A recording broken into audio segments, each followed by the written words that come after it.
as a story point, it's a two-sided coin very much because it's great fun, and I think that's what makes this series very unique versus the original. Is yeah, sure there were dragons in that, but they took a long time to grow up and mature, Yeah. and to become dangerous to like an army, not just dangerous to a guy.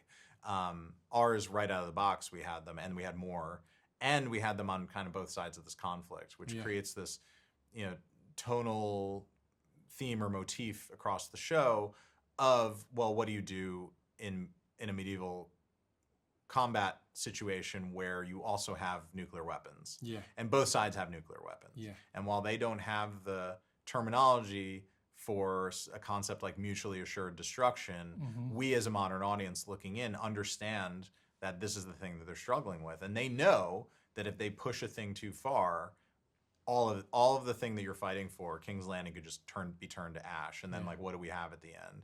And so it's a brinksmanship story. And a lot of the things, the fits and starts that are in House of the Dragon are because the other side has dragons and we have dragons. And if we put our dragons into play, yes, we could win, or we could trigger a chain reaction that will result in the end of the world. Yeah. And there are very few people in this story that I think would take that on as an acceptable cost of doing business. And there are some people that would, but most of the people in this don't want the end of all things. They want to win, and they want to use the threat of dragons, just as the threat of nuclear war has been used since 1945. Here, thankfully, no to date, although it is 2026 and you never know what lurks around the corner.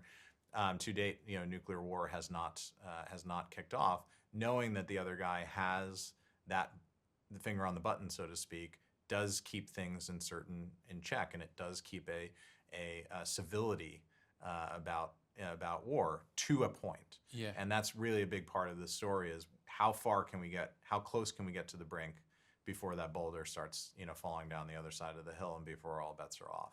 It's mad that a show about dragons and knights and warriors should be escapism.